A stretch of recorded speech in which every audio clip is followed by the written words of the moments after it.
आज मैं आपके लिए ये टॉपिक लेके आया हूँ प्रोजेक्टाइल मोशन। ठीक है ना। ये बहुत इंपॉर्टेंट टॉपिक है आपके इसके लिए। नीट बोलो जे मेंस बोलो दोनों में एक क्वेश्चन आने का चांसेस रहता है। ठीक है ना। तो late us talk about this topic projectile motion, है ना।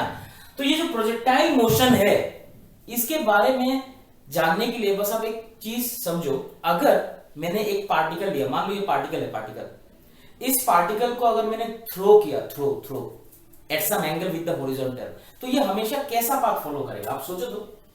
अगर हम लोगों ने एक पार्टिकल लिया, अच्छे से देखो, अगर हम लोगों ने एक पार्टिकल लिया है ना, इस पार्टिकल को थ्रो किया विद सम वेलोसिटी कुछ एंगल से, बट ये एंगल जो है मैंने ये किससे लिया, हॉरिजॉन्टल एक्सिस से लिया ना। हॉरिजॉन्टल एक्सिस को आप एक्स बोल सकते हो, वर्टिकल एक्सिस को वाई बोल सकते हो। समझ में आ रहा है ना। ये आपका हॉरिजॉन्टल एक्सिस, ये वर्टिकल एक्सिस। अब देखो तो अगर मैंने एक पार्टिकल को कुछ वेलोसिटी से फेंका तो ये पार्टिकल कैसे जाएगा, आपको क्या लगता है कैसे जाएगा? ये कुछ ऐसा जाएगा ना, है ना। ये पार्टिकल कुछ ऐसा पाथ फॉलो करेगा, पैराबोलिक पाथ बोलते हैं हम लोग इसको। Such kind of motion will be called as projectile motion. आप खुद सोचो तो प्रोजेक्टाइल मोशन की अगर बात करते हैं हम लोग, प्रोजेक्टाइल मोशन की बात करते हैं, तो ये प्रोजेक्टाइल मोशन बेसिकली हम लोग बोल सकते हैं ये एक टू डायमेंशनल मोशन है।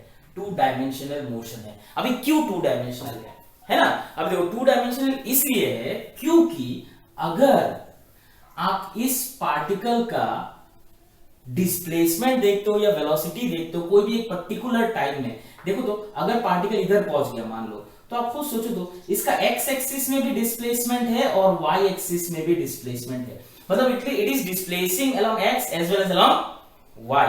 दोनों एक्सिस में एक साथ डिस्प्लेसमेंट हो रहा है, दो डायमेंशन यूज हो रहा है इस मोशन में, राइट। इसीलिए हम लोग क्या बोलते हैं इसको, two dimensional motion. I hope you understand. Projectile motion will come under to dimension. ठीक है, चलो आगे देखो। यहां पर ये प्रोजेक्टाइल मोशन को समझने के लिए, यहां पर प्रोजेक्टाइल मोशन को समझने के लिए हमें बस कुछ चीजों का नेमिंग करना है। जैसे कि ये u को हम लोग बोलते हैं वेलोसिटी ऑफ प्रोजेक्शन। इसको क्या बोलते हैं हम लोग, वेलोसिटी ऑफ प्रोजेक्शन। कितना वेलोसिटी से आप थ्रो कर रहे हो उसको हम लोग बोलते हैं वेलोसिटी ऑफ प्रोजेक्शन। समझ में आ गया होगा। चलो ठीक है, आगे देखो। जो एंगल से आप थ्रो करते हो with the horizontal, the angle with which you throw the particle with the horizontal, not with the vertical, जो हॉरिजॉन्टल के साथ एंगल के साथ थ्रो करते हो, ये जो एंगल है, एंगल, इसको हम लोग बोलते हैं एंगल ऑफ प्रोजेक्शन। ठीक है, याद रखना ये एंगल हम लोगों ने लिया है विद द हॉरिजॉन्टल। चलो ठीक है, आगे देखो। मैंने अभी बोला ये दो डायमेंशन मोशन है, टू डायमेंशनल मोशन है। अच्छा, टू डायमेंशनल मोशन में एक्स एक्सिस और वाई एक्सिस में साइमल्टेनियसली डिस्प्लेसमेंट, वेलोसिटी वगैरह वगैरह होता है। अगर आप प्रोजेक्टाइल मोशन को समझना चाहते हो ना, तो आपको एक्स एक्सिस में क्या हो रहा है, वाई एक्सिस में क्या हो रहा है, आपको जानना जरूरी है। ठीक है, सो उसको समझना बहुत इंपॉर्टेंट है। Let us try to understand this. ठीक है, so let us talk about this. X axis मतलब अलोंग एक्स एक्सिस लिखता हूं मैं, along X axis. X axis के तरफ क्या हो रहा है, सो लुको भैया, सबसे पहली बात तो क्या मैं इस वेलोसिटी को x और y में लेके आ सकता हूं? सोच के बताओ, क्या मैं ये u को x में भी लेके जा सकता हूं, y में भी लेके आ सकता हूं? पॉसिबल है ना, है ना। आप सोचो तो इस u को अगर मैं x में लाऊं तो क्या लिखूंगा मैं, ux can be written as, सोचो इस वेलोसिटी को टुवर्ड्स थीटा लेके आओगे तो u cos थीटा लिखोगे ना, और इस वेलोसिटी को अगर टुवर्ड्स अवे फ्रॉम थीटा लेके जाओगे तो ये जो y एक्सिस का वेलोसिटी होगा वो क्या होगा, u sin theta. I hope you understand, है ना। आप खुद सोचो तो what is the initial velocity along x axis. Particle का इनिशियल वेलोसिटी है y, सॉरी u। पार्टिकल का इनिशियल वेलोसिटी कितना है, u, बट पार्टिकल का x एक्सिस में इनिशियल वेलोसिटी कितना है, u cos थीटा। आपको दिख रहा है ना। सो हम लोग बोल सकते हैं पहला पॉइंट x एक्सिस में देखो, इनिशियल वेलोसिटी, है ना, initial velocity that is ux। आपको दिख रहा है, it is u cos theta. समझ में आ गया होगा। शुरुआत में x एक्सिस में वेलोसिटी क्या है, u cos थीटा। ठीक है ना। अच्छा, एक और चीज, आइडियल कंडीशन में, मान लो आइडियल कंडीशन एक ऐसा कंडीशन है जहां पर यहां पर कोई भी विंड का इफेक्ट नहीं है।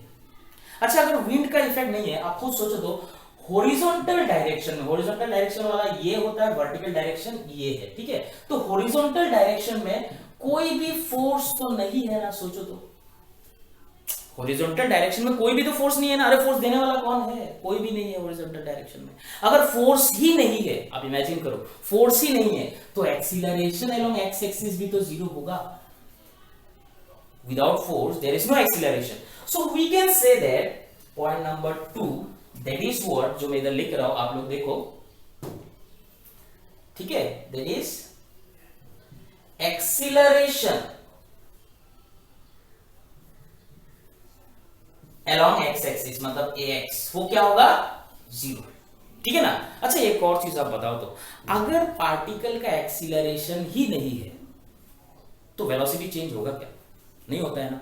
अगर एक्सीलरेशन नहीं है, वेलोसिटी रिमेन्स कांस्टेंट, मतलब एक्स एक्सिस में कोई भी एक्सीलरेशन नहीं है तो एक्स एक्सिस का वेलोसिटी क्या रहेगा? कांस्टेंट रहेगा ना। That means what, point number 3 में इधर लिखता हूं, वापस देखो पॉइंट नंबर 3 में क्या है? वेलोसिटी एट एनी इंस्टेंट, कोई भी एक पर्टिकुलर इंस्टेंट में वेलोसिटी जो लिखोगे vx, वो हमेशा सेम ही रहेगा, u cos थीटा, ये चेंज नहीं हो रहा है। Velocity along x axis always remains same, it will not change, okay। Similarly, let us talk about one more point, ठीक है ना। एक और पॉइंट के बारे में पढ़ते हैं, यहां पर नीचे नहीं ऊपर लिखता हूं, ठीक है।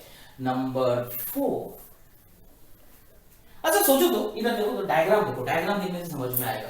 डायग्राम देखो, अगर मान लो पार्टिकल इधर से इधर आ गया, इधर, अरे थोड़ी देर बाद इधर से इधर आने का टाइम मान लो t है, तो पार्टिकल अगर उधर पहुंच गया, ठीक है, पार्टिकल अगर इधर पहुंच गया, इधर पहुंच गया, तो आप खुद सोचो तो पार्टिकल का दो डिस्प्लेसमेंट होना चाहिए। मैंने अभी बताया था इधर डायग्राम बना के, पार्टिकल जब इधर पहुंचेगा तो इसका y एक्सिस में कुछ डिस्प्लेसमेंट होगा और इसका x एक्सिस में भी कुछ डिस्प्लेसमेंट होगा। आपको डायग्राम में समझ में आ रहा होगा, y एक्सिस में कुछ डिस्प्लेसमेंट होगा, x एक्सिस में कुछ डिस्प्लेसमेंट होगा, है ना।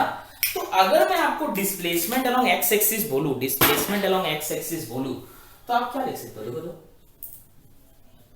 हॉरिजॉन्टल डिस्प्लेसमेंट बोल सकते हो ना। Horizontal displacement x eight any time t। आप खुद सोचो तो, अगर वेलोसिटी कांस्टेंट रहा तो डिस्प्लेसमेंट का कौन सा फॉर्मूला एप्लीकेबल है? अगर वेलोसिटी कांस्टेंट रहता है तो displacement is simple, velocity into time. अगर डिस्प्लेसमेंट का फॉर्मूला मतलब लगाना है, वेलोसिटी अगर कांस्टेंट है, तो हम लोग लिखते हैं displacement is what? Velocity into time. But ये x एक्सिस का डिस्प्लेसमेंट है, तो यहां पर वेलोसिटी अलोंग x एक्सिस लगाएंगे, इनटू टाइम, मतलब यहां से यहां तक आने का टाइम, जो t मैंने लिखा है, तो ये आपका x क्या बन जाएगा? u cos theta into t। Okay, this will be the formula that you can remember. और बहुत इंपॉर्टेंट, ये जो 4 पॉइंट लिखा मैंने, ये चारों पॉइंट बहुत ज्यादा इंपॉर्टेंट है। आगे बढ़ते हैं, ये हो गया हमारा x एक्सिस के तरफ क्या क्या हो रहा है। अभी हम लोग समझते हैं क्या y एक्सिस में क्या हो रहा है। y एक्सिस का दूसरा नाम क्या बताया था मैंने? क्या बताया था दूसरा नाम? Vertical axis. तो यहां पर आप देखो तो along y एक्सिस क्या हो रहा है, ठीक है ना। तो समझते हैं y एक्सिस में क्या होता है, बहुत सिंपल है। अच्छा देखो तो, सबसे पहला पॉइंट, अगर मैं बोलता हूं कि इनिशियल वेलोसिटी, आपको डायग्राम दिख रहा है ना? डायग्राम दिख रहा है। अच्छा, डायग्राम में क्या दिख रहा है? देखो तो, y एक्सिस के तरफ इनिशियल वेलोसिटी कितना है? देखो तो u sin थीटा है ना। तो हम लोग initial velocity on y axis u y को क्या लिख सकते हैं? u sin theta. समझ में आ रहा है? चलो ठीक है, एक्सीलरेशन अलोंग y एक्सिस। अच्छा, आप कुछ सोचो तो, वर्टिकल डायरेक्शन में एक फोर्स हमेशा होता है ना, वर्टिकल डायरेक्शन में, उस फोर्स का नाम क्या है? ग्रेविटी। उस फोर्स का नाम क्या है? ग्रेविटी। अरे ग्रेविटेशन वाला फोर्स वो हमेशा वर्टिकली डाउनवर्ड होता है ना। तो ग्रेविटी की वजह से जो एक्सीलरेशन होता है उसको हम लोग क्या बोलते हैं? एक्सीलरेशन ड्यू टू ग्रेविटी, और वो हमेशा डाउनवर्ड होता है ना। मतलब पार्टिकल यहां हो हमेशा एक एक्सीलरेशन लगेगा y एक्सिस में, जिसको हम लोग क्या बोलेंगे? Acceleration due to gravity, and it is always downward. तो यहां पर हम लोग क्या बोल सकते हैं कि y एक्सिस में जो एक्सीलरेशन है, y एक्सिस में जो एक्सीलरेशन है, it will always be g and it is downward, it is downward. ठीक है ना, समझ में आ रहा है? अगला पॉइंट देखो, सब लोग देखो, पॉइंट नंबर 3। अच्छा, आप लोगों को ये पता है ना, अगर एक्सीलरेशन है तो वेलोसिटी चेंज होगा पक्का। अगर एक्सीलरेशन है तो वेलोसिटी चेंज होगा। अगर वेलोसिटी चेंज हो रहा है तो आफ्टर टाइम t वेलोसिटी कितना होगा? देखो तो इधर ये पार्टिकल जब इधर आया था उसका x एक्सिस में एक वेलोसिटी होगा जो लिखता हूं मैं vx। इसका x एक्सिस में जो वेलोसिटी होगा vx, eight any time t vx क्या होता है u cos थीटा, आपने देखा अभी। और इसका y एक्सिस में भी कुछ वेलोसिटी है जिसको मैं बोलूंगा vy, बट ये u sin थीटा नहीं होगा बिकॉज़ ये चेंज होगा। लेकिन ये कितना होगा? अच्छा, ये जो एक्सीलरेशन ये तो कांस्टेंट है ना जी, y एक्सिस में जो एक्सीलरेशन है कांस्टेंट है। अगर एक्सीलरेशन कांस्टेंट होता है तो डिस्प्लेसमेंट का ये फार्मूला सही है ना, s is equals to ut plus half at t square। If acceleration is constant then I can use equation of motion। तो यहां पर मैं इक्वेशन ऑफ मोशन लगा सकता हूं। तो यहां पर अगर डिस्प्लेसमेंट का फार्मूला है वो और वेलोसिटी का ये लिख सकता हूं v is equals to u plus at। तो यहां पर अगर मैं आपको बोलूं वेलोसिटी एट एनी इंस्टेंट मतलब vy, आप खुद सोचो, क्या मैं लिख सकता uy plus ay t, v is equals to u plus at? अच्छा, vy चाहिए ना eight any time t, uy क्या है u sin थीटा, और एक्सीलरेशन को आपको माइनस g लिखना पड़ेगा। माइनस g क्यों लिखना है आप खुद सोचो। ये जो y एक्सिस का वेलोसिटी है, ये जो y एक्सिस का वेलोसिटी है ये ऊपर तरफ है और एक्सीलरेशन नीचे तरफ। जो एक्सीलरेशन अलोंग y एक्सिस है वो क्या है? नीचे तरफ। तो acceleration velocity they are in opposite direction, है ना। और अगर एक्सीलरेशन वेलोसिटी ऑपोजिट डायरेक्शन में होता है, आपको पता है इट इज ऑलवेज रिटार्डिंग, है ना, पार्टिकल इज रिटार्डिंग, रिटार्डेशन हो रहा है। तो इसीलिए आपको याद रखना है, और ये डाउनवर्ड है, वेलोसिटी अपवर्ड है, इसलिए what it should be minus t। और ये p आपको दिख रहा है, ये हो गया velocity at any time t, ये हो गया velocity at any time t। अगला पॉइंट, लास्ट पॉइंट, ठीक है, number 4, that is vertical displacement, है ना। इसको हम लोग क्या बोल रहे हैं? Vertical displacement. आपको पता है s is equal to ut plus half t square लगा सकते हैं। ut क्या लिखोगे आप? uyt, है ना, फिर plus half ay t square. अच्छा, यहां पर अच्छे से लिखूंगा तो uy आपको क्या होगा? uy is u sin theta, so u sin theta into t minus half gt square. ये फॉर्मूला बनेगा डिस्प्लेसमेंट अलोंग y एक्सिस का। तो देखो, initial velocity along y axis, acceleration along y axis, velocity at any time t along y axis, then displacement, vertical displacement at any time t is nothing but u sin theta t minus half gt square। याद रखना, मतलब इस diagram को देख के हमें तो ये पता चल रहा है कि x एक्सिस में तो वेलोसिटी चेंज नहीं हो रहा है, लेकिन y एक्सिस में देखो बदल गया, u sin theta minus gt, ये फॉर्मूला बनता है। आई होप यू अंडरस्टैंड, क्लियर है ना। तो ये पार्ट अगर आपको समझ में आ गया ना तो प्रोजेक्टाइल मोशन समझना बहुत आसान होगा, लेकिन ये याद रखना बहुत जरूरी है, एक्स एक्सिस में क्या हो रहा है, वाई एक्सिस में क्या हो रहा है। आई hope you understand this part, ठीक है ना। चलो आगे बढ़ते हैं। तो हम लोगों ने क्या देखा, प्रोजेक्टाइल मोशन में एक्स एक्सिस में क्या हो रहा है और वाई एक्सिस में क्या हो रहा है, हम लोगों ने अच्छे से देखा, है ना। चलो ठीक है, आगे देखो क्या है। एक पॉइंट है जो आप लोगों को अच्छे से याद रखना है, बिकॉज ये बहुत काम का है। जैसे कि ये पॉइंट में लिख रहा हूं, अच्छे से देखना, try to understand this. Velocity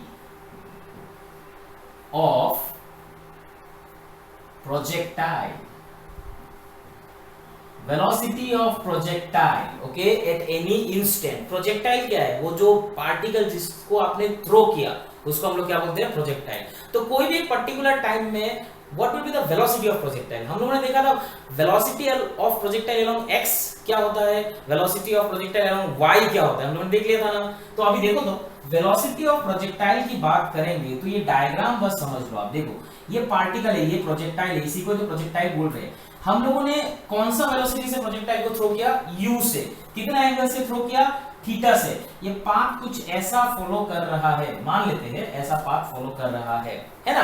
आप लॉजिकली सोचो, थोड़े देर बाद मान लो पार्टिकल इधर आ गया इन टाइम t, इधर से इधर पहुंच गया पार्टिकल टाइम t में, तो इस पार्टिकल का दो वेलोसिटी है, एक x की तरफ दैट इज vx, आपको पता है velocity along x axis never changes, it is u cos theta, and velocity along y axis vy, और ये भी लिखा था velocity along y axis at any time t is given as u sin theta minus gt, ये याद है आपको, है ना।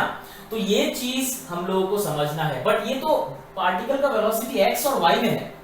अगर मैं बोलूं इस पार्टिकल का वेलोसिटी इस पॉइंट में क्या है, तो ऐसे टेंजेंट बना के दिखाओगे ना, ये टेंजेंट क्या देगा आपको, वेलोसिटी ऑफ द प्रोजेक्टाइल, ये टेंजेंट क्या दे रहा है आपको, velocity of the projectile. Try to understand this, और यही तो है जो वेलोसिटी आप निकालोगे प्रोजेक्टाइल का, ये वेलोसिटी क्या है, देखो तो vx और vy का रिजल्टेंट है ना, this velocity is what, resultant of vx and vy। तो अगर मैं वेलोसिटी ऑफ प्रोजेक्टाइल की बात करूं, v will be given as root over of vx square plus vy square। आपको पता है ना, अगर हमारे पास x एक्सिस में एक वेलोसिटी है, y एक्सिस में एक वेलोसिटी है, तो उसका रिजल्टेंट कैसे निकालेंगे हम लोग, root over of vx square plus vy square plus 2vx vy cos 90, इन दोनों के बीच का एंगल क्या है 90 डिग्री, जो लिखने का जरूरत नहीं है ना। तो अभी अगर आपको vx पता है, अगर आपको vy पता है, vx पता है, vy पता है एट एनी टाइम t, तो एट एनी टाइम t आपको वेलोसिटी मिल जाएगा, है ना। बट ये तो मैग्नीट्यूड है, इसका डायरेक्शन कैसे मिलेगा। अगर मैं बोलूं, इधर देखो, अगर मैं बोलूं ये जो वेलोसिटी है it is making an angle, ये इधर पे एंगल दिखाता हूं, it is making an angle alpha with vx, if this velocity projectile velocity is making an angle alpha with vx, इधर पे देखो, इसको मैं अच्छे से बनाता हूं, ये आपका क्या है v, ये क्या है आपका vx, ये क्या है आपका vy, ध्यान देना, ठीक है। अगर मैं बोलता हूं ये अल्फा है, if it is making an angle alpha eight any instant t, तो ये देखो, तो ये vx है, यहां पर क्या मैं tan अल्फा को लिख सकता हूं, tan alpha is nothing but, ये देखो y में क्या है vy और x में क्या है vx, so it can be written as vy by vx, अरे perpendicular upon, sorry opposite upon adjacent, है ना, ये तो आपको पता है tan अल्फा। सो इससे आपको क्या पता चल जाएगा, alpha is what, tan inverse of vy upon vx। ये अल्फा क्या है, ये अल्फा क्या है, basically it is the angle made by projectile, ये अल्फा क्या है, angle made by projectile, okay, angle made by velocity of projectile, ये लिखेंगे हम लोग, angle made by velocity of projectile, okay, at any instant with x axis। I hope you understand ये वाला part, है ना, it's very simple, you need to remember this, clear। अच्छा, इसमें ना एक हम लोग इंपॉर्टेंट पॉइंट भी समझेंगे, क्या इंपॉर्टेंट पॉइंट है, ठीक है, तो एकदम सिंपल वे से सोचते हैं हम लोग, ठीक है। ये मैंने पार्टिकल लिया, इसको मैंने ऊपर फेंका, है ना, तो ये पार्टिकल क्या होता है, ऊपर जाके नीचे आता है। अच्छा, जब वो मैक्सिमम हाइट रीच करता है तो उसका वर्टिकल वेलोसिटी क्या होता है, जीरो होता है ना, at maximum height vertical velocity is always zero. आप ये डायग्राम देखो, अभी ये डायग्राम देखो, ठीक है, इस डायग्राम में मैक्सिमम हाइट कहीं ना कहीं तो होगा। चलो ठीक है, एक बार फिर से मैं डायग्राम बना लेता हूं just for understanding this, okay, note, I am writing a note, try to understand. अगर मैंने एक पार्टिकल लिया, इसको ऐसे थ्रो किया विद सम वेलोसिटी, ये y है, ये x है, आप खुद सोचो मैक्सिमम हाइट ये होगा ना, maximum height. Now at maximum height, at the point और एट द टॉपमोस्ट पॉइंट, आप खुद सोचो तो पार्टिकल का जो वर्टिकल वेलोसिटी है वो जीरो होना चाहिए ना, पार्टिकल का वर्टिकल वेलोसिटी जीरो होना चाहिए, maximum height vertical velocity is always zero. But horizontal velocity आपको क्या लगता है, वो कभी जीरो होगा क्या? हॉरिजॉन्टल वेलोसिटी मैंने बोला था हमेशा कांस्टेंट रहता है, जिसका वैल्यू है u cos थीटा, वो कभी भी जीरो नहीं हो सकता है, जैसा है वैसे ही रहेगा। अगर ऐसा है सिचुएशन, ट्राई टू अंडरस्टैंड, अगर ऐसा सिचुएशन आपका है, तो can I say that velocity of the particle at the maximum height, let me right this for you, velocity of particle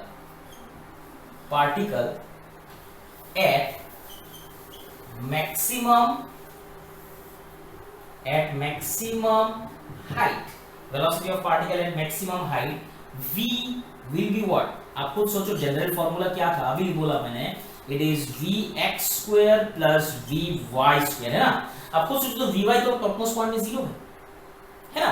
अगर ये टॉपमोस्ट पॉइंट में vy 0 है तो खाली vx हो जाएगा, बिकॉज़ स्क्वायर और रूट कट जाएगा, और ये vx क्या है, u cos थीटा। मतलब at the topmost point the velocity of the particle is always given by u cos theta. Remember it is the minimum velocity. पूरा प्रोजेक्टाइल में पता है सबसे कम वेलोसिटी कहां पर होगा, टॉपमोस्ट पॉइंट में होगा, सबसे कम वेलोसिटी, है ना। और उस वेलोसिटी का वैल्यू क्या होगा, u cos theta. It is not 0 at the topmost point, topmost point में खाली vy 0 होता है। आई होप यू अंडरस्टैंड ये वाला पार्ट, है ना। चलो ठीक है, आगे बढ़ते हैं। आप ये पॉज कर दो, पॉज करके इसको एक बार अच्छे से लिख लो। क्लियर? चलो ठीक है, आगे देखो।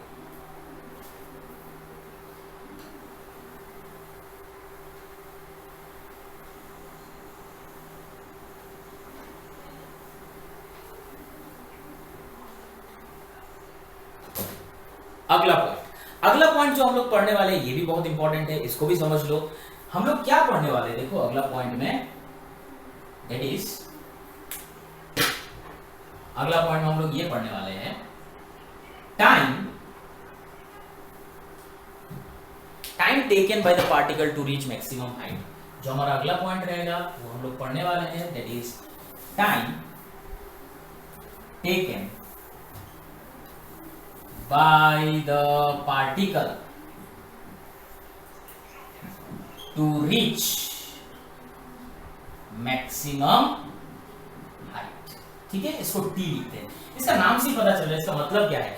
मैक्सिमम हाइट में पहुंचने के लिए कितना टाइम चाहिए, है ना। मैक्सिमम हाइट में पहुंचने के लिए कितना टाइम चाहिए। तो आप देखो तो इधर पे अगर हम लोग ये प्रोजेक्टाइल लेते हैं, समझ लो बस, ये y है, ये x है, ये पार्टिकल है जो प्रोजेक्टाइल में बोल रहा हूं, उसको थ्रो किया u से, ऐसे जाएगा, मैक्सिमम हाइट ये है, तो मैक्सिमम हाइट में पहुंचने के लिए कितना टाइम लगा ये निकालने वाले हैं, है ना। आप खुद सोचो तो, एक चीज दिमाग में सेट करके रखना, y एक्सिस मतलब डिस्प्लेसमेंट अलोंग x एक्सिस का जो टाइम होता है and displacement along y axis का जो टाइम होता है वो हमेशा सेम होता है।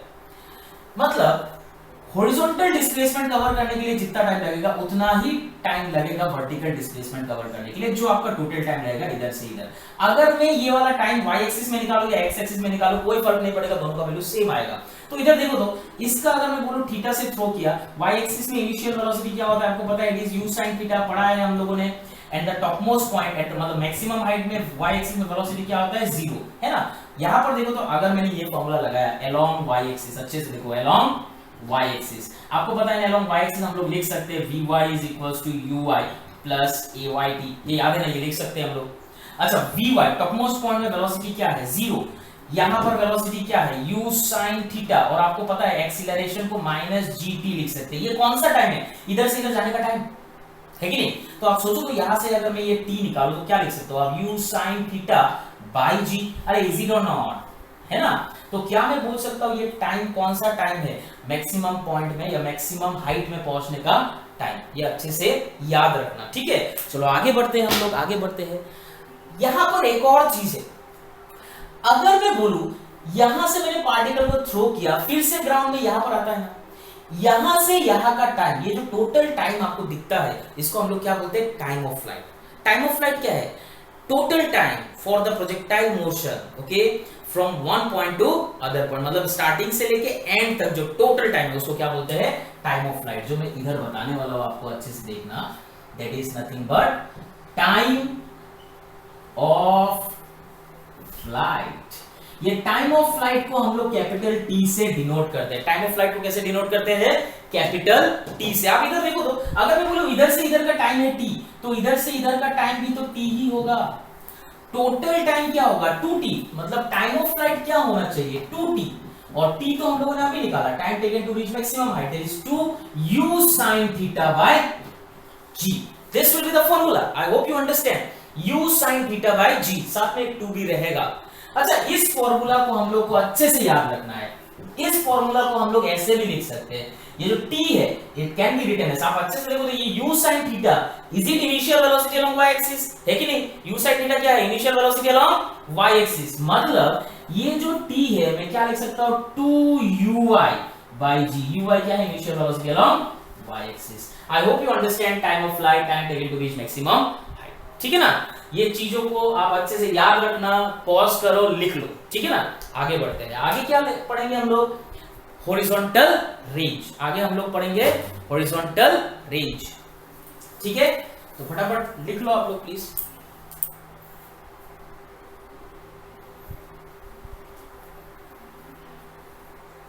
तो हम लोग अभी रेंज के बारे में पढ़ते हैं, horizontal range. Now try to understand this, okay? Horizontal range. ठीक है, ये हॉरिजॉन्टल रेंज है क्या? इसको हम लोग आर से डिनोट करते हैं। इसको डायग्राम से समझो आप लोग। ठीक है, तो यहां से अगर मैं स्टार्ट करता हूं, अच्छे से देखो, यहां से स्टार्ट करता हूं पार्टिकल का मोशन। ये यू है, ये थीटा है, ये ऐसे जाएगा, ऐसे गिरेगा। हॉरिजॉन्टल रेंज आपको ये पता होना चाहिए, it is the total horizontal displacement from initial to final point. आप देखो यहां से यहां तक का जो डिस्प्लेसमेंट है, ये हॉरिजॉन्टल वाला डिस्प्लेसमेंट है ना, और ये टोटल हॉरिजॉन्टल डिस्प्लेसमेंट है ना, इसको हम लोग क्या बोलते हैं? रेंज। अच्छा, रेंज तो डिस्प्लेसमेंट ही है, वो भी हॉरिजॉन्टल वाला। तो क्या हमें पता है हॉरिजॉन्टल डिस्प्लेसमेंट का formula x is equals to what? u cos theta into t। आपको याद है, अभी थोड़ी देर पहले पढ़ा था, है ना? तो यहां पर देखो, तो अगर मैंने इसको बोला रेंज, मतलब x को मैंने r लिख दिया, तो ये क्या है? Total horizontal displacement. तो यहां पर टाइम कौन सा टाइम होना चाहिए? टोटल टाइम होना चाहिए ना। तो ये तो फॉर्मूला बन ही जाता है कि नहीं? कि जो r है आपका, it is u cos theta into t। क्या हम लोग t को जानते हैं? t क्या है? टाइम ऑफ फ्लाइट, अरे टोटल टाइम। तो यहां पर सोचो, तो अगर हम लोग ये टाइम को यहां पर सब्स्टिट्यूट करें उसका फॉर्मूला से, तो आप क्या लिख सकते हो? It is 2u sin theta by g. अभी लिखा था थोड़ी देर पहले। इस फॉर्मूला को थोड़ा और अच्छे से लिखेंगे। देखो u इंटू यू हम लोग क्या लिख सकते हैं? u स्क्वायर, है ना? फिर 2 sin थीटा cos थीटा। देखो 2 sin theta cos theta can be written as sin 2 theta by g. ये रेंज का फॉर्मूला बनता है, बहुत इंपॉर्टेंट है, अच्छे से याद रखना। ये रेंज को हम लोग एक और तरीके से लिख सकते हैं। कैसे लिख सकते हैं? अच्छे से देखो, ये देखो यहां पर ये 2 u cos थीटा और u sin theta. u cos theta क्या है? Initial velocity along x। u sin theta क्या है? Initial velocity along y। तो क्या मैं इसको ऐसा भी लिख सकता हूं?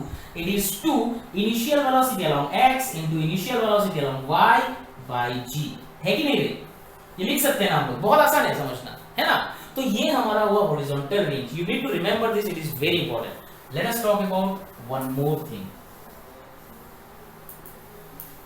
ठीक है, जिसको हम लोग क्या बोलेंगे? Maximum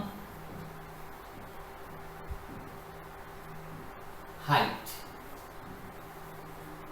h। क्या लिखा मैंने? Maximum height. आप खुद सोचो, तो इस डायग्राम को देखो, मैक्सिमम हाइट ये है ना प्रोजेक्टाइल का। क्या ये मैक्सिमम हाइट वर्टिकल डिस्प्लेसमेंट है कि नहीं? मैक्सिमम वर्टिकल डिस्प्लेसमेंट ही तो है। y एक्सिस में जो डिस्प्लेसमेंट होता है उसको वर्टिकल डिस्प्लेसमेंट बोलते हैं ना। आप लॉजिकली सोचो, यहां से यहां तक जब आएगा पार्टिकल, यहां से यहां तक आएगा, उस टाइम पे जो वर्टिकल डिस्प्लेसमेंट होगा वही तो होगा आपका horizontal, sorry, maximum height. As maximum height is a vertical displacement, we know the formula of vertical displacement. Y is equals to u sin theta into t minus half gt square. ये याद है ना? आपको क्या लगता है, अगर मैंने इसको मैक्सिमम हाइट लिख दिया, y को h लिखा, तो ये टाइम कौन सा टाइम होना चाहिए? Time taken to reach maximum height. अरे यहां से यहां तक पहुंचने का जो टाइम है वही टाइम होगा ना, time taken to reach maximum height. That means if I write this y as h, u sin theta, ये जो t होगा ये time taken to reach maximum height होगा ना, यहां से यहां का टाइम। तो आप सोचो, तो ये time taken to reach maximum height is u sin theta by g और नॉट। ये तो हमें पता है, अरे कि नहीं? यहां पर देखो, तो अगर मैंने इसको ऐसा लिखा हाफ gt स्क्वायर, ये तो वही है, that is u square sin square theta by g square, t का स्क्वायर। इसको सॉल्व कर दे, देखो ये g और ये एक g कट जाएगा। अगर आप सॉल्व करते हो अच्छे से, देखो यहां पर u into u square sine square theta by g, यहां पर क्या होगा? u square sine square theta by 2g, मतलब 1 माइनस हाफ। कोएफिशिएंट देखो तो आपको क्या लगेगा सॉल्व करने के बाद? It is u square sine square theta by 2g, मतलब if you solve it you are going to get this. अच्छा, इसको हम लोग एक और तरीके से लिख सकते हैं। कैसे लिख सकते हैं? अच्छे से देखो, अगर मैं बोलूं ये u sin theta it is initial velocity along y axis है, गलत नहीं है ना, उसका भी स्क्वायर है, तो इसको हम लोग ऐसा लिख सकते हैं ना h, और h can be written as uy square by 2g, is it और नॉट, है ना। तो ये बहुत सिंपल है, इसको याद रखना। तो यहाँ पर मैंने रेंज बताया, यहाँ पर मैक्सिमम हाइट बताया मैंने। आप एक काम करो, पॉज करो, लिख लो। आई होप सबको समझ में आया होगा, बहुत इजी है ये। क्लियर, आगे बढ़ते हैं।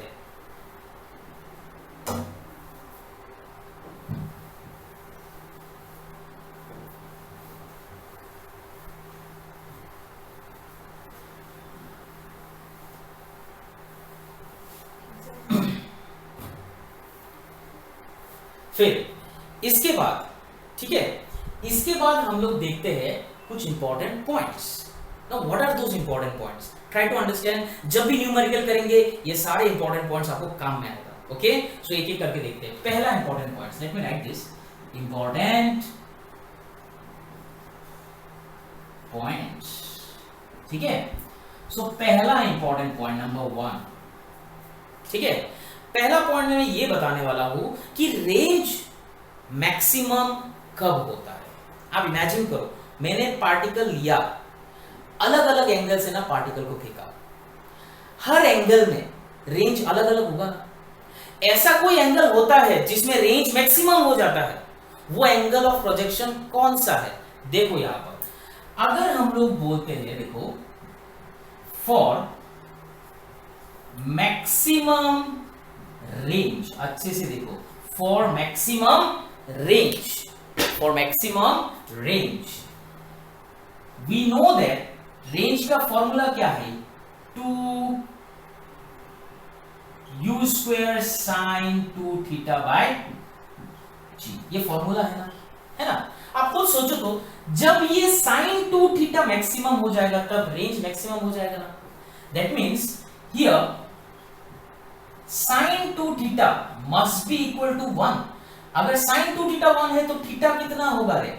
90 डिग्री, 90 डिग्री नहीं, 90/2, मतलब 2 theta should be 90 degree, 2 theta should be 90 degree, तो थीटा कितना होगा रे? 45 डिग्री होगा कि नहीं? मतलब जब आपका एंगल ऑफ प्रोजेक्शन 45 डिग्री होगा, आपका रेंज क्या होगा? तब मैक्सिमम होगा, है कि नहीं?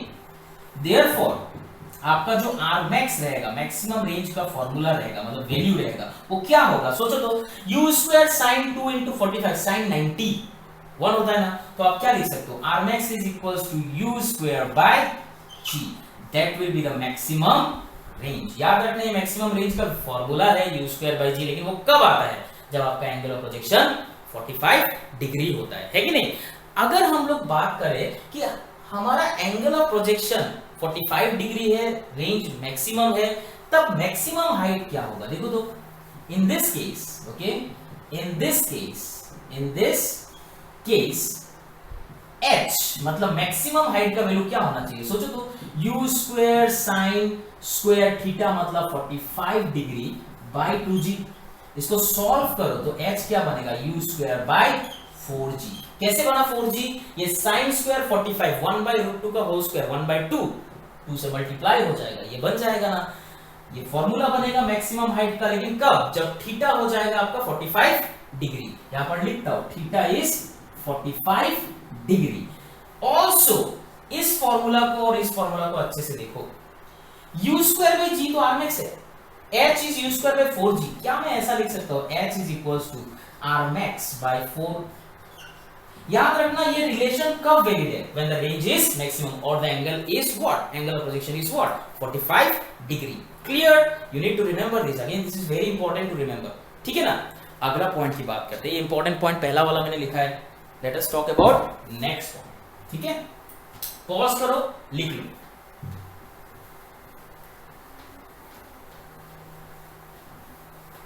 अगला पॉइंट की बात करते हैं।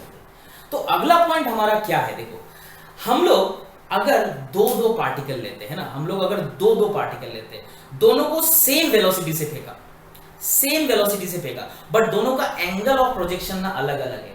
दोनों का एंगल ऑफ प्रोजेक्शन अलग है, बट वेलोसिटी सेम है। इस केस में क्या रेंज सेम होगा? पॉसिबल होता है, पता है कैसे? मैं बताता हूं आपको, ठीक है, ध्यान दो।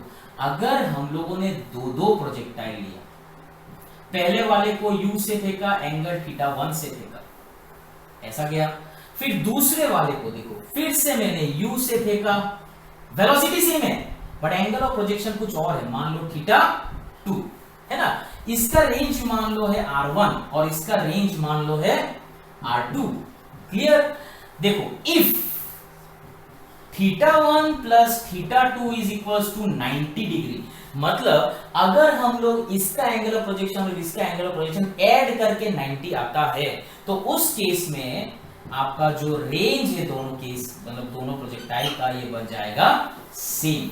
Remember this condition, very important, 2 bar exam में इससे रिलेटेड क्वेश्चन आ चुका है। इस फॉर्मूला को या इस केस को वैलिड आप कब बोल सकते हो? मतलब दोनों पार्टिकल का वेलोसिटी क्या होना चाहिए? सेम।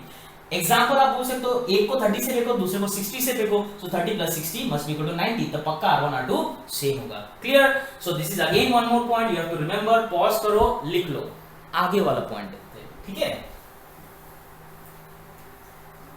नेक्स्ट पॉइंट,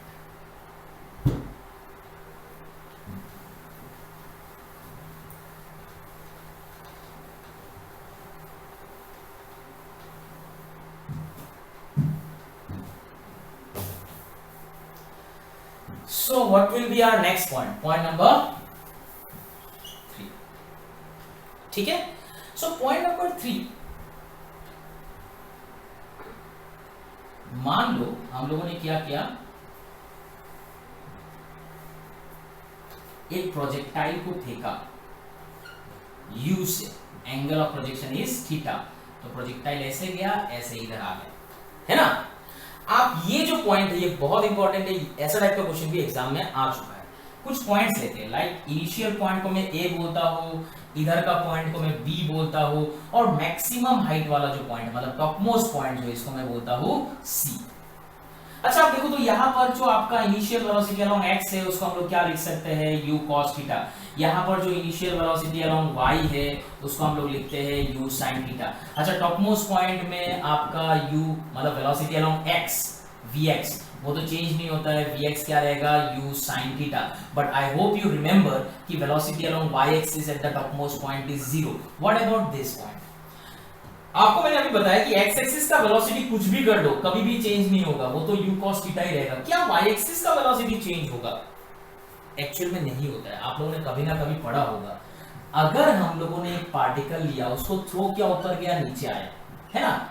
इधर देखो, अगर हम लोग सेम हाइट में इसका वेलोसिटी चेक करें, सेम हाइट में इसका वेलोसिटी चेक करें, इधर पे अगर इसका वेलोसिटी ऊपर तरफ है v, तो यहां पर इसका वेलोसिटी नीचे तरफ रहेगा v। मतलब क्या है, in vertical motion velocity at same height is always same, but direction उल्टा हो जाता है। बस जाने के लिए अगर जो डायरेक्शन होगा, आने के लिए डायरेक्शन उल्टा होगा, है ना। तो आप देखो तो a और b सेम हाइट में ही तो है। अगर a में उसका वेलोसिटी y एक्सिस का u sin थीटा है, तो b में भी वेलोसिटी क्या होना चाहिए, y एक्सिस का u sin theta, but in the downward direction, है ना। अब वेक्टर फॉर्म में इन सबको लिख सकते हैं क्या? लिख सकते हैं ना। अगर मैं बोलूं what is the velocity at a in vector form, तो can I write this as x axis में क्या है, u cos थीटा। अच्छा x एक्सिस को वेक्टर फॉर्म में कैसे दिखाते हो, i कैप। y एक्सिस में कितना है a का, it is u sin theta, और उसको हम लोग कैसे दिखाते हैं, j कैप। अब देखो positive y axis, positive x axis. I hope you understand. Now if I ask you what is the velocity eight point c, that is top most point, आप खुद देखो इसका x एक्सिस का velocity तो u cos theta है, कभी भी change नहीं हो रहा है, बट y एक्सिस में कोई वेलोसिटी नहीं है, तो लिखने का जरूरत नहीं है। चलो ठीक है, वेलोसिटी एट पॉइंट b, आप खुद देखो वेक्टर फॉर्म में, क्या x एक्सिस का वेलोसिटी चेंज हुआ, नहीं हुआ, तो आप क्या लिख सकते हो, u cos theta, x axis को दिखाने के लिए i कैप। y एक्सिस में चेंज हुआ, मैग्नीट्यूड चेंज नहीं हुआ, डायरेक्शन बदला, मतलब माइनस j कैप। सो आप क्या लिखोगे, minus u cos theta, sorry sin theta j cap. You need to remember minus q आया। I hope you understand this, है ना। इस पॉइंट को जानने के बाद देखो ये तो इंपॉर्टेंट है, नो डाउट, आपको याद रखना है। यहां पर एग्जाम में क्वेश्चन कैसे आता है, एग्जाम में क्वेश्चन ऐसे आ सकता है, आपको चेंज इन मोमेंटम पूछे, जैसे a और b का चेंज इन मोमेंटम निकालो, a और c का चेंज इन मोमेंटम निकालो। अगर हम लोग वो निकालना चाहते हैं तो कैसे निकालेंगे, इधर देखो मैं बताता हूं आपको। आप एक काम करो, पॉज करके ये लिख लो, फिर मैं बताता हूं आपको कैसे करना है, ठीक है ना।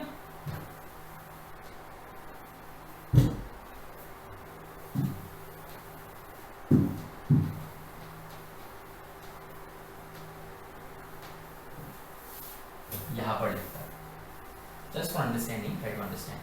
If I ask you what is change in momentum, ठीक है, बट चेंज इन मोमेंटम हम लोग पहले निकालेंगे फ्रॉम ए टू बी, मतलब ए से बी में जब पार्टिकल जा रहा है तो चेंज इन मोमेंटम कितना होगा। अच्छा आप खुद बताओ तो, momentum vector quantity, scalar quantity, vector quantity है ना। मोमेंटम अगर वेक्टर क्वांटिटी है तो उसका चेंज जो होगा वो वेक्टर फॉर्म में लिखना पड़ेगा। एडिशन सब्ट्रैक्शन जो भी लिखोगे आप वेक्टर फॉर्म में लिखोगे ना, और चेंज में तो सब्ट्रैक्शन आता है। तो आप ये देखो तो चेंज इन मोमेंटम आप क्या लिखोगे, वेक्टर फॉर्म में क्या लिखोगे, final momentum minus initial momentum. अरे ऐसा लिखोगे ना, आप देखो तो चेंज इन मोमेंटम फाइनल किसके लिए है, देखो तो बी में फाइनल है ना, तो फाइनल है आपका बी और इनिशियल क्या है ए। अरे ए से बी तो फाइनल है बी, इनिशियल है ए। अच्छा मोमेंटम, अगर इस पार्टिकल का मास है m, मोमेंटम क्या होता है, मास इनटू वेलोसिटी। आप इधर देखो तो b का मोमेंटम क्या होगा, mass into velocity at b in vector form minus mass into velocity of a in vector form. Clear. अच्छा यहां पर देखो तो अगर मैं इन दोनों से m कॉमन ले लूं, vb वेक्टर फॉर्म में कैसे लिखते हैं, इधर देखो vb को वेक्टर फॉर्म में ऐसे लिखते हैं ना, तो यहां पर vb को क्या लिख सकता हूं मैं, u cos theta i cap minus u sin theta j cap.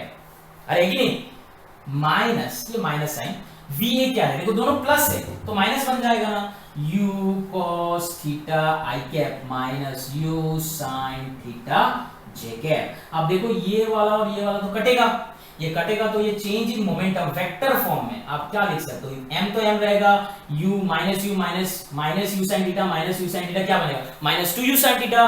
तो आप क्या लिख सकते हो, minus 2mu sin theta j cap. अच्छा आपको पता है ये जो माइनस है, माइनस ये क्या बता रहा है आपको, that the change in momentum from a to b is along negative y axis. अगर आप इसको मैग्नीट्यूड में लिखोगे, मैग्नीट्यूड में लिखोगे, माइनस लिखने का जरूरत नहीं है, it is 2mu sin theta. Remember this, initial और फाइनल पॉइंट का चेंज इन मोमेंटम कितना होगा, ठीक है ना। अगर मैं यहां पर आपको लिखूं कि फ्रॉम मुझे a टू c चाहिए, a टू c मतलब इधर से इधर, बॉटम मतलब पॉइंट ऑफ प्रोजेक्शन के लेके टॉप मोस्ट पॉइंट तक चेंज इन मोमेंटम कितना होगा, ये आप खुद से ट्राई करना। I am going to write in vector form directly, बहुत सिंपल है। सेम यहां पर vb माइनस va लिखा था तो vc माइनस va बन जाएगा, बस यहां पर सॉल्व करना, it is minus mu sin theta आएगा वेक्टर फॉर्म में, ठीक है। आप ये खुद से ट्राई कर लेना, you are going to get this. I hope you understand ये चेंज इन मोमेंटम कैसे निकालते हैं वेक्टर फॉर्म में। क्लियर। आगे देखो अगला पॉइंट हमारा, पॉज करके लिख लेना प्लीज।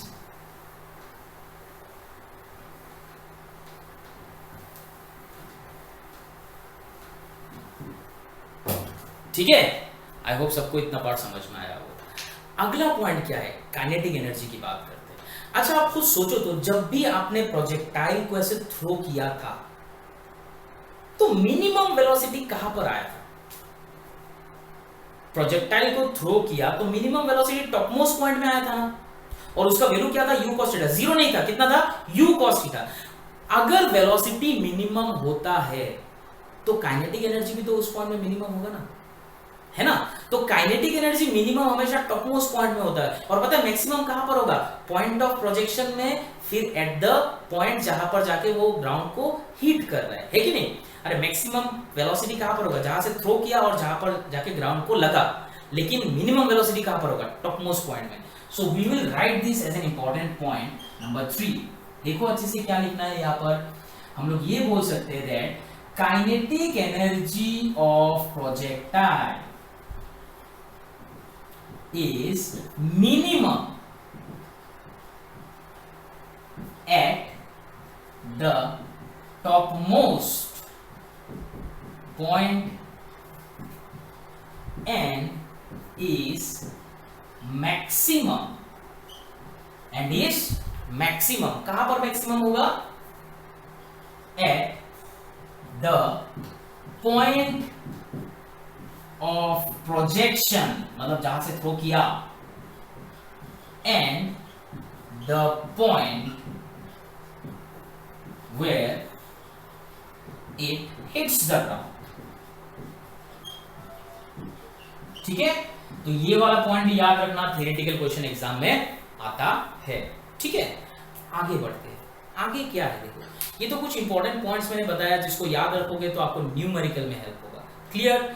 आगे कुछ चीजें पढ़ेंगे वो भी बहुत इंपॉर्टेंट है। जैसे कि आप सोचो तो, अगर मैं बोलूं मेरे पास एक पार्टिकल है वो स्ट्रेट लाइन में मूव हो रहा है, मान लो मेरे पास एक पार्टिकल है जो एक स्ट्रेट लाइन में मूव हो रहा है ऐसे, ठीक है। अगर ये पार्टिकल स्ट्रेट लाइन में मूव हो रहा है तो क्या इसका जो पाथ है उसका हम लोग इक्वेशन बना सकते हैं? अच्छा, स्ट्रेट लाइन का इक्वेशन का फॉर्मूला आपको पता है ना, y = mx + c। अच्छा, ऐसा कोई भी इक्वेशन देखा हम लोगों ने तो हम लोग बोल सकते हैं कि ना कि the particle is moving in a straight line path, is it और नॉट?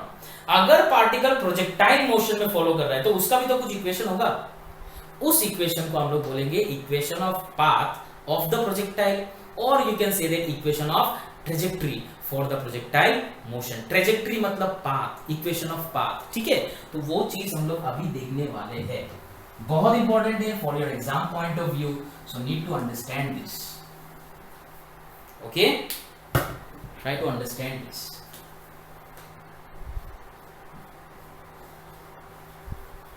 इक्वेशन ऑफ ट्रेजेक्टरी, ठीक है। So let us try to understand this equation of trajectory. Now look over, हम लोगों को पता है इक्वेशन ऑफ ट्रेजेक्टरी हम लोग इक्वेशन ऑफ पाथ भी बोल सकते हैं कि नहीं, अभी बोला मैंने। अच्छा, हम लोग को पता है ना, देखो horizontal displacement at any time t is given as u cos theta into t। This is a formula, at any time t horizontal displacement is this. अगर यहां से मैंने t निकाला तो मैं क्या लिख सकता हूं, u cos theta by x, है ना? क्लियर है ना? At same time instant, same time में। आप खुद सोचो तो पार्टिकल का वर्टिकल डिस्प्लेसमेंट भी तो होगा, कुछ ना कुछ तो होगा। सेम टाइम में वर्टिकल डिस्प्लेसमेंट का फॉर्मूला क्या है, u sin theta into t minus half gt। ये फॉर्मूला पता है ना? टाइम सेम मतलब इसको उठा के मैं इधर रख सकता हूं ना। अगर मैं इसको उठा के इधर रखा तो क्या दिखेगा, देखो तो x y u sin theta into t। t की जगह पर क्या लिख सकते हो, u cos theta by x, अरे इज इट और नॉट, माइनस हाफ gt², मतलब इसका स्क्वायर करोगे। अच्छा, इसका स्क्वायर क्या होगा, u² cos square theta bye x², is it और नॉट, है ना? अब अच्छे से देखो। अच्छा, यहां पर मैंने गलती कर दिया है ना, यहां पर मैंने गलती किया कि आपको दिख रहा होगा, सॉरी फॉर दिस। ये u cos थीटा तो यहां पर आएगा, मतलब x by u cos theta होना चाहिए, सॉरी फॉर दिस, ठीक है।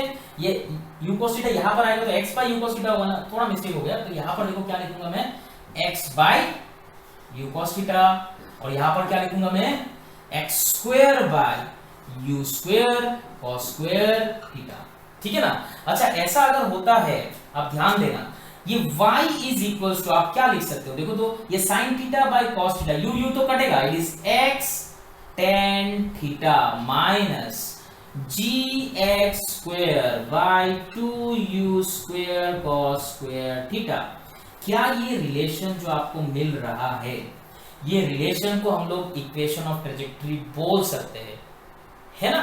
क्यों बोल सकते हैं, सोचो तो, एनी इक्वेशन जिसमें आपको हॉरिजॉन्टल और वर्टिकल डिस्प्लेसमेंट एक साथ रहता है, उस इक्वेशन को हम लोग पक्का बोल सकते हैं वो इक्वेशन डिस्प्लेसमेंट भी होना चाहिए, वर्टिकल डिस्प्लेसमेंट भी होना चाहिए। अच्छा, ऐसा जरूरी नहीं है कि इस मेथड को खाली हम लोग इक्वेशन ऑफ ट्रेजेक्टरी और प्रोजेक्टाइल मोशन में यूज कर सकते हैं। इस मेथड को आप कोई भी टाइप का मोशन में यूज कर सकते हो, ठीक है। जैसे कि अगर आपको 2 डायमेंशनल मोशन, ठीक है, अगर आपको हॉरिजॉन्टल डिस्प्लेसमेंट पता है विद रिस्पेक्ट टू टाइम, वहां से टाइम निकालो, वर्टिकल डिस्प्लेसमेंट में रखो, उस टाइम को आपको आंसर हमेशा एक इक्वेशन मिलेगा।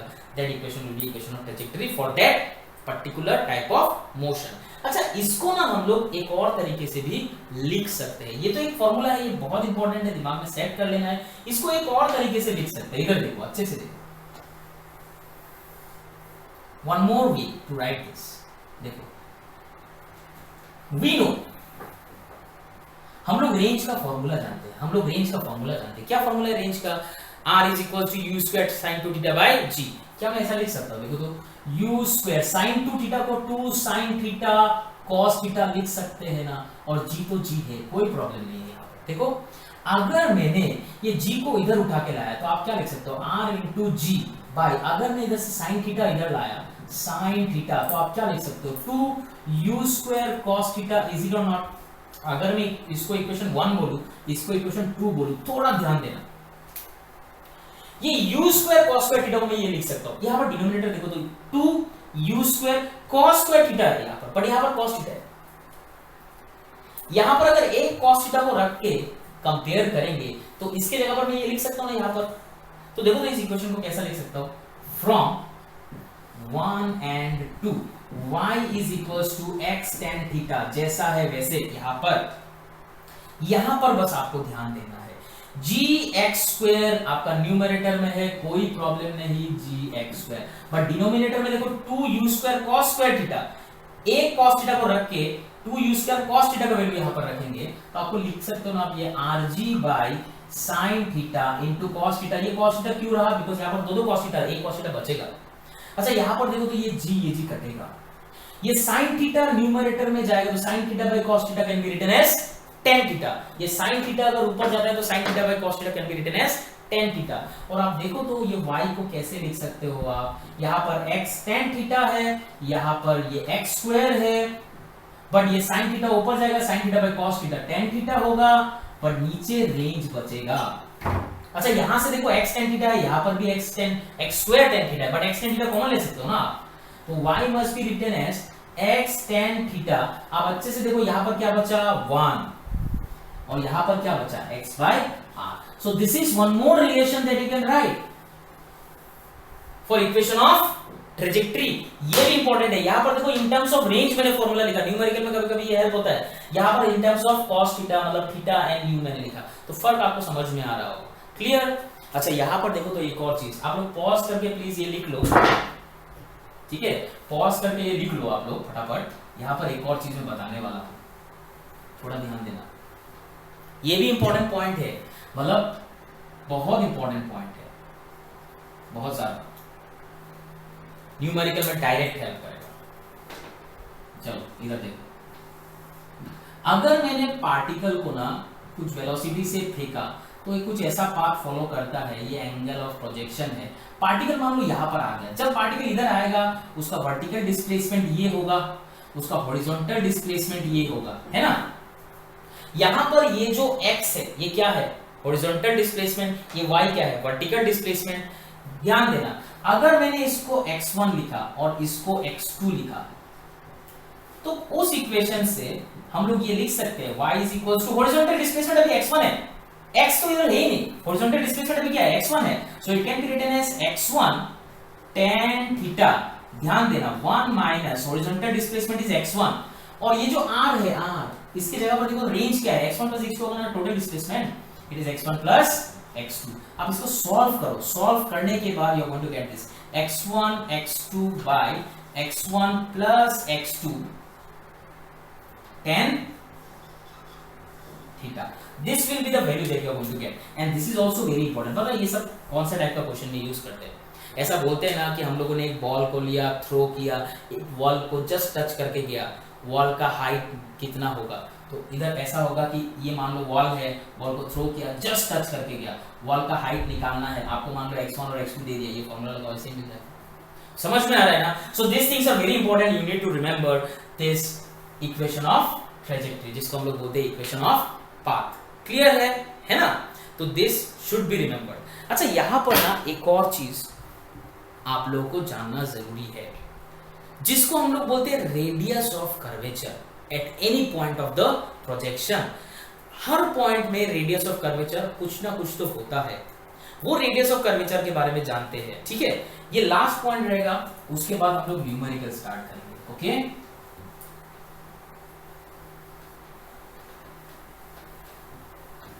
देखो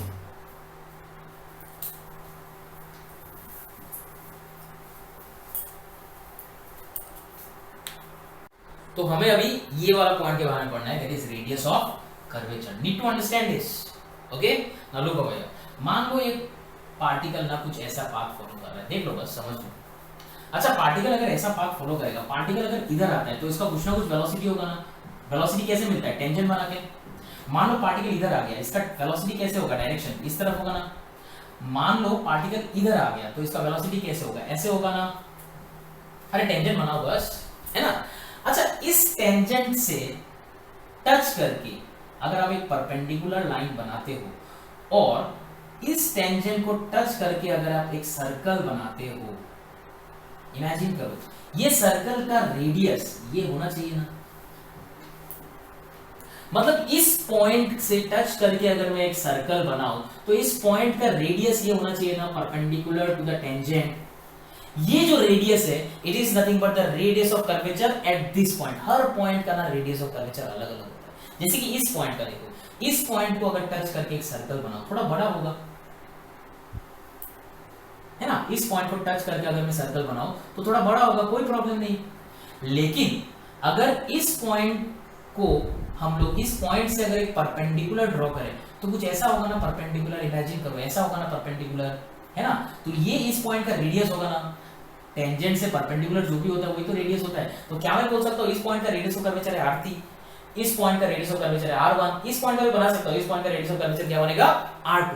हम लोग हर पॉइंट का रेडियस ऑफ कर्वेचर कैसे निकालते हैं? अच्छा, एक चीज आप लोगों ने सर्कुलर मोशन में पढ़ा होगा, अगर नहीं पढ़ा है don't worry, I am going to discuss that, don't worry about that, ठीक है, बट ये चीज सबको शायद आता है। सेंट्रीपिटल एक्सीलरेशन जो होता है, सेंट्रीपिटल एक्सीलरेशन जो होता है AC, इसको हम लोग लिख सकते हैं ना v²/r। Centripetal acceleration is always given as v²/r। ये सेंट्रीपिटल एक्सीलरेशन कौन सा एक्सीलरेशन है? It is the acceleration towards centre, है कि नहीं, सेंटर की तरफ जो एक्सीलरेशन उसको हम लोग क्या बोलते हैं? Centripetal acceleration. सो देयरफॉर अगर हम लोगों ने रेडियस ऑफ कर्वेचर निकाला तो मैं ऐसा लिख सकता हूं इट इज v²/ac। मतलब अगर आपको इस पर्टिकुलर पॉइंट का सेंटर की तरफ एक्सीलरेशन पता है दैट इज ac, और आपको उस टेंजेंशियल वेलोसिटी का वैल्यू पता है v, तो आप ऑब्वियसली उस पॉइंट में रेडियस ऑफ कर्वेचर निकाल सकते हो। इज इट और not? You need to remember this. Radius of curvature निकालने के लिए क्या चाहिए एक पर्टिकुलर पॉइंट में? इस पॉइंट में आपको क्या चाहिए? टेंजेंशियल वेलोसिटी चाहिए, और इस पॉइंट का सेंटर की तरफ एक्सीलरेशन चाहिए, जिसको हम लोग क्या बोलते हैं? Centripetal acceleration. ठीक है, अभी कैसे यूज करेंगे इसको प्रोजेक्टाइल मोशन में ये समझो। पहले तो आप देख लो, ये वाला आप लिख लो अच्छे से, ठीक है, पॉज करके आगे देखो। प्रोजेक्टाइल मोशन देखो, प्रोजेक्टाइल मोशन में इसको कैसे यूज करेंगे। ये आपका प्रोजेक्टाइल मोशन है मान, ठीक है ना, कुछ नाम दे देते हैं A B C, है ना। अच्छा, मान लो मुझे टॉप मोस्ट पॉइंट का रेडियस ऑफ कर्वेचर चाहिए। अच्छा, टॉप मोस्ट पॉइंट में वेलोसिटी क्या होता है, पार्टिकल का वेलोसिटी क्या होता है आपको पता है ना, उसमें खाली एक्स एक्सिस का ही वेलोसिटी होता है u cos theta. Top most point में ये होता है ना u cos theta only. I hope you remember this. अच्छा, अगर हम लोग इसका रेडियस ऑफ कर्वेचर निकालना चाहते हैं तो क्या करेंगे? इसको टच करके एक सर्कल बनेगा, कुछ ना कुछ तो बनेगा, है कि नहीं। और ये जो इसका सेंटर तक जो डिस्टेंस है इसको हम लोग क्या बोलेंगे? Radius of curvature at this particular point C। मैं RC लिखा हूं बिकॉज ये टॉप मोस्ट पॉइंट का मैंने C पॉइंट लिखा है ना, RC। अच्छा, आप सोचो तो अगर आपको टेंजेंशियल वेलोसिटी पता है और एक्सीलरेशन टुवर्ड्स द सेंटर पता है तभी जाके यार मिलेगा ना। अच्छा, यहाँ पर तो एक्सीलरेशन टुवर्ड्स द सेंटर क्या है आप सोचो तो, इस पार्टिकल में एक ही एक्सीलरेशन हमेशा लगता है, that is acceleration vertically downward लगता है, एक एक्सीलरेशन ड्यू टू ग्रेविटी। तो यहाँ पर सेंटर की तरफ यही तो है ना डाउनवर्ड, आपको जो एक्सीलरेशन मिलेगा वो तो g है। So therefore eight the top most point, अरे टॉप मोस्ट पॉइंट मतलब C, वहां पर आपका रेडियस ऑफ कर्वेचर क्या होगा? यहां का वेलोसिटी का स्क्वायर v²/ac। आप खुद सोचो v² क्या है? u² cos² थीटा हो जाएगा ना, u cos थीटा का square upon acceleration towards centre is g, so g², g, है ना। तो ये आपका बन जाता है radius of curvature at the top most point. Is it और नॉट? समझ में आ रहा है? क्या हर पॉइंट में रेडियस ऑफ कर्वेचर सेम होगा? नहीं होगा, ठीक है। मैं एक और पॉइंट आपको लिख के दिखाता हूं, that is at the initial point कितना, at the initial point radius of curvature कितना होगा। प्लीज मैं डायग्राम अभी क्लियर कर रहा हूं यहां पर, आप क्या करो, लिख लो पॉज करके, ठीक है।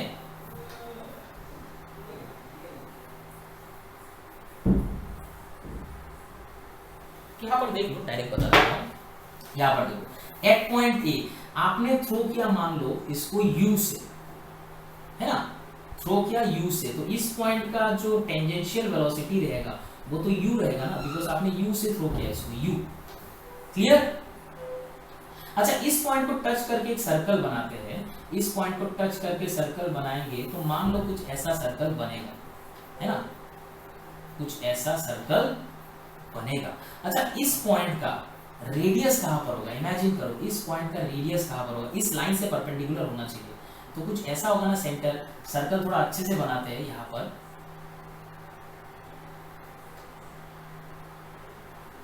कुछ ऐसा बनेगा, ये जो बनेगा it is radius of curvature at the initial point, है ना।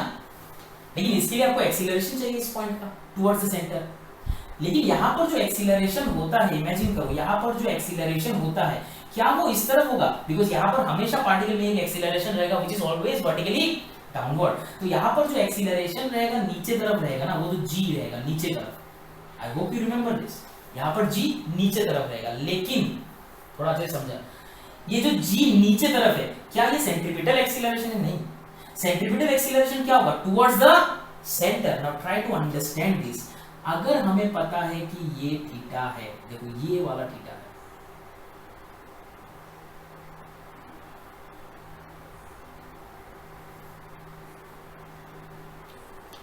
ये एंगल थीटा है ना, तो ये एंगल क्या होगा, इमेजिन करो, ये एंगल क्या होगा, 90 माइनस थीटा, अरे होगा कि नहीं, ये एंगल 90 माइनस थीटा होगा। अच्छा, ये एंगल अगर 90 माइनस थीटा है तो आप इमेजिन करो, तो ये जो वर्टिकली डाउनवर्ड एंगल है ये भी तो थीटा ही होगा ना, अरे ये थीटा है, ये 90 माइनस थीटा है तो ये थीटा होगा ना, अरे जी को इधर उठाओ तो आप क्या लिखोगे, जी कॉस थीटा। इस तरफ सेंटर की तरफ जो एक्सीलरेशन होगा, सेंटर के, ये जी को उठाओ ना इधर towards it is g cos theta. I hope you understand, इसको इधर उठा दिया तो क्या बनेगा, जी कॉस थीटा। अगर ये सब ट्रू है, आपको बस क्या करना है, फॉर्मूला लगा देना है, तो किसका, रेडियस ऑफ कर्वेचर का, थोड़ा ध्यान देना, at the point of projection, मतलब जिस पॉइंट से आप प्रोजेक्ट कर रहे हो, ठीक है, at the point of projection, ठीक है। सो पॉइंट ऑफ प्रोजेक्शन में क्या हो रहा है, थोड़ा ध्यान देना, आपका जो रेडियस ऑफ कर्वेचर है आर ए, इसको आप क्या लिख सकते हो, आपका जनरल फॉर्मूला क्या है, v स्क्वायर बाय ए सी। अब अच्छे से देखो, यहां पर टेंजेंशियल वेलोसिटी क्या है, u, tangential velocity u, but acceleration बनेगा g cos थीटा। अरे टुवर्ड्स द सेंटर, g तो ये परपेंडिकुलर है ना, टुवर्ड्स द सेंटर क्या होगा, g cos थीटा। तो यहां पर आपका क्या बनता है, radius of curvature at this point is nothing but u square by g cos theta. अच्छा, थोड़ा सा ध्यान देना, हर पॉइंट में अलग अलग रेडियस ऑफ कर्वेचर होगा, ठीक है। जैसे कि इस पॉइंट में अगर आप रेडियस ऑफ कर्वेचर निकालना चाहते हो तो इस पॉइंट का वेलोसिटी निकालो। अच्छा, इस पॉइंट का वेलोसिटी कैसे मिलेगा, आपको याद होगा formula vx square plus vy square. अरे इधर में कुछ vx होगा ना और यहाँ पर कुछ vy होगा ना, आप vx और vy निकालो, आपको टेंजेंशियल वेलोसिटी मिलेगा। फिर एक्सीलरेशन इसके साथ कितना एंगल बना रहा है वो निकालो, एक्सीलरेशन को टुवर्ड्स द सेंटर लाओ, सेंटर की तरफ लाओ, फिर ये फॉर्मूला लगाओ, ठीक है ना। अच्छा, नॉर्मली आप देखोगे ना तो डायरेक्ट ये दो पॉइंट्स आप याद रखना, मतलब टॉप मोस्ट पॉइंट में रेडियस ऑफ कर्वेचर क्या होता है, इनिशियल पॉइंट में, मतलब पॉइंट ऑफ प्रोजेक्शन में रेडियस ऑफ कर्वेचर क्या होता है, डायरेक्ट याद रखो, और बाकी आप खुद से कर सकते हो दूसरा पॉइंट में अगर बोला तो, ठीक है। तो ये सब चीजें ना नॉर्मली इंजीनियरिंग में पूछा जाता है एंट्रेंस में, ठीक है। मेडिकल में अगर आप नीट की बात करते हो तो ये सिंपल सिंपल चीजें पूछते हैं। क्लियर, समझ में आ रहा है? That's all about the theoretical part of your projectile motion. हम लोग अगले लेक्चर में इसका न्यूमेरिकल करेंगे, ठीक है। Hope you understand this lecture. आप लोगों को अगर कोई प्रॉब्लम होता है प्लीज आप मुझे बताइए। Okay, thank you.